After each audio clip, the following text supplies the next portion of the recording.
So I have a lot of questions, or I get a lot of questions, I should say, about different kinds of reformers, which reformer people should get. I have Kate here with me, a wonderful physio. So when I'm teaching my reformer courses, sometimes people don't have a reformer at all, or they're currently, looking at purchasing one, much like yourself. So I thought Kate would be a great natural addition to filming this little short piece here. When I started Pilates, I didn't have like a proper reformer like this. I had like a little mini aero Pilates reformer that sat on the floor, which meant there were a ton of exercises I couldn't do. I didn't have a platform extender, but it was fine for my needs at the time. It allowed me to kind of understand what the movements were supposed to feel like. And then very quickly, I sold that off on Kijiji, and then I got this guy here. So this is the SPX reformer from Merrithew. I should also declare that I have no conflicts of interest. They're not sponsoring me in any way, but being in Toronto, it's much easier for me to drive to their warehouse in Scarborough if I need to pick something up. I do like the fact that I can replace one component at a time, which is one of the features of the reformer. So for example, if there's a tear in the upholstery, I can just have that fixed. If there's one spring, or not even one spring, like a little foot or a stopper, like the little rubber thingy that needs to replace, and I can get that little piece on its own as well. So I really appreciate that. So this is the SPX reformer. It's 9 inches off the floor compared to the mid-range or the mid-height one, this guy here, the V2Max, which is 16 inches. Generally speaking, Kate, I know you noticed that there wasn't that many differences, and that is true. So the dimensions this way are the same. Yeah, so I was asking, can you create the same amount of resistance? Is there the same amount of carriage travel? And just making sure that when you are doing some of the exercises that you can make it the same. I know there's a rehab version as well, which is significantly wider, I believe. So the rehab version is actually the same width, but it is, it's taller. So that's a 19-inch height or seat height for anyone that is more concerned about sit-to-stand issues for some clients, or taller clients even. So Kate also noticed that the rails are wider on this particular one, the V2Max, and they're a bit narrower on the other one.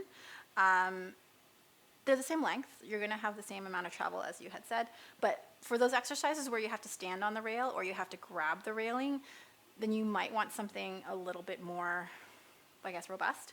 So, for example, if I'm doing feet pulling straps, let me just see if I can hop on. Let's just show you really quickly. So feet pulling straps, right?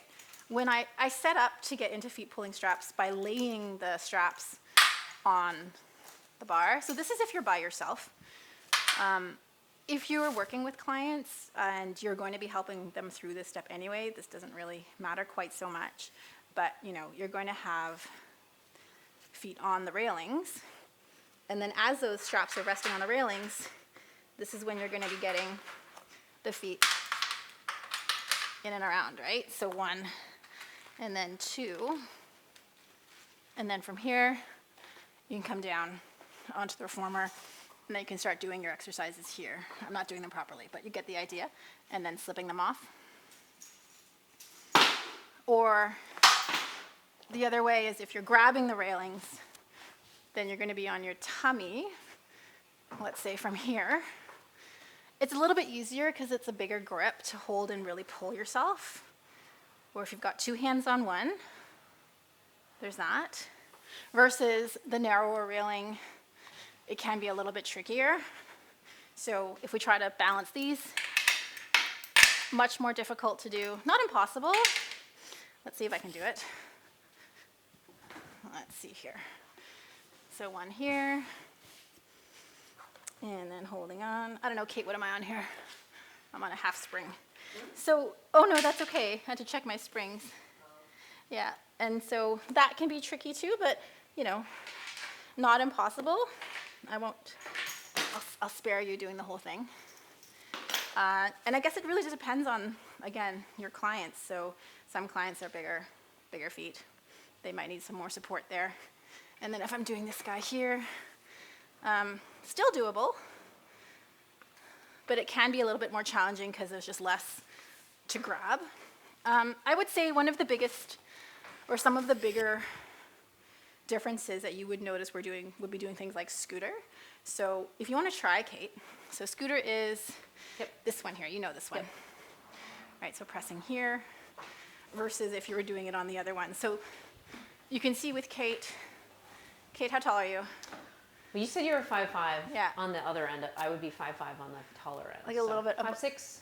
a little bit over. 5'6". Yeah, in which case, you know, I might actually put you on the But platform. I'm all leg though, so. Right, versus me. I'm not that leggy. So she's actually okay without the platform extender.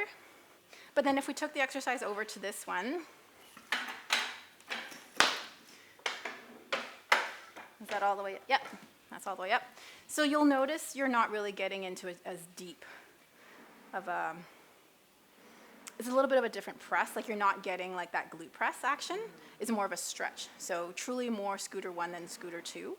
Scooter 1 being more of a hip flexor stretch, scooter 2 when that knee comes off and you're really doing a glute This press. guy? So come back in. Yeah, so that's scooter 1, I would say. Come back in, float that knee up, that right knee.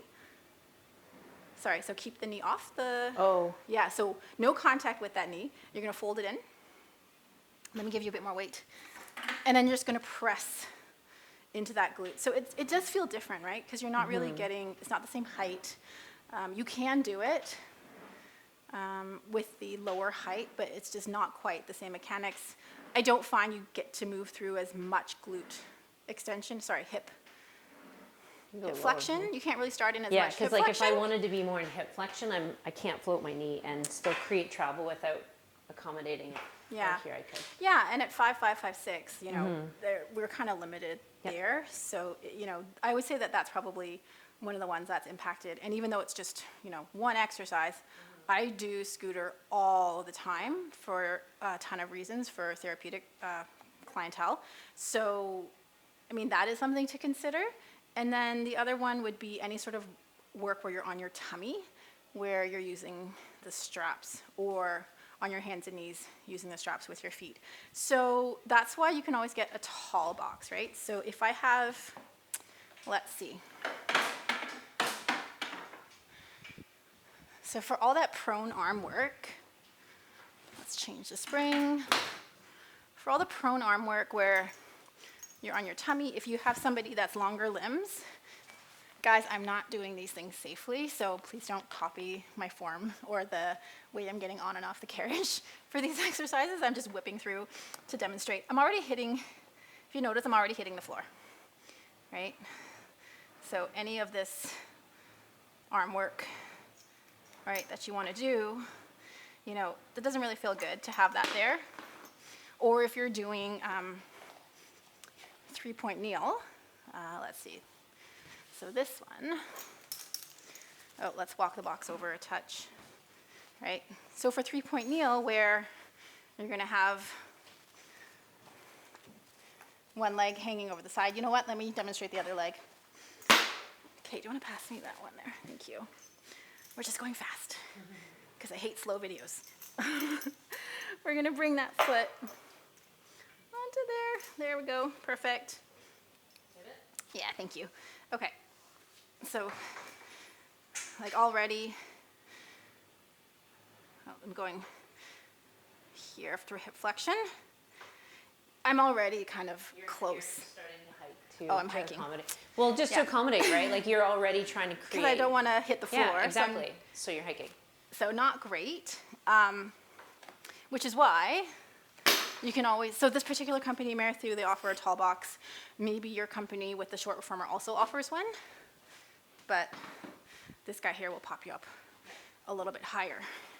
However, because you're pulling at a higher angle now on the pulley, right, it does change the resistance. So I do find with the higher height, right, there's going to be a little bit more resistance the higher you go.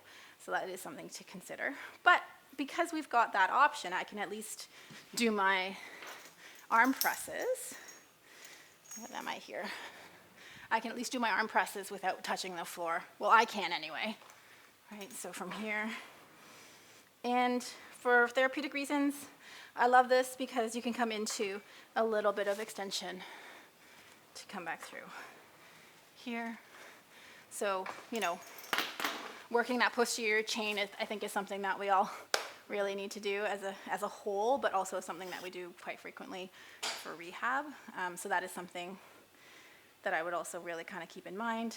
The other thing would also be some of the 9-inch height reformers from Merrithew, the SPX, the at-home versions, they don't have the slots for the tower. And I do love having the option to convert this into a tower, or also just using the rack as part of the reformer. Yeah, so I don't know if you had any questions about any of that. That actually answered it, because ultimately with my population, we need a lot of like hip opening, we need a lot of groin work, so the ability to accommodate for opening your hips more on that one versus this one. But there could be advantages as well of being closer to the ground, like doing skater, platform skater, For things sure. like that. So. Yeah, I mean, and if your space only allows for something small, then that's what you can get away with, then absolutely I would, you know. The big still hang go up with for it. me with purchase of the reformer right now is I need Yeah. a vertical tower. It needs to be out of the way. Right. Because we don't have enough or Yeah. a set space. There are currently, reformers so. out there that fold in half. The thing I will say is my old little cheapo one that sat on the floor that folded in half. The one thing I did notice is that when the wheel glides across the rails, you could feel the little bump where the fold is. So I'm not saying they all do that, but it is something that I would be mindful of, because you do notice, right? Every single rep, you're going to feel a little bump and then a little bump to come back in. So there is an experience difference, or a difference of experience when it comes to the folding reformers versus the ones that just stand up. But otherwise, I have all these same accessories. I have a jump board for each one. I have a cardio tramp for each one. In my own personal space where we are now, I have this set up as a reformer. I have this set up as a tower. And then I've got my treatment table as well as a chair. So, you know, I truly keep this one around, and I keep all the accessories around so that on the odd time I do have a semi-private and want to throw in some Pilates, then I can do that. But otherwise, this one generally just lives as a tower. Yeah, but thanks for your time.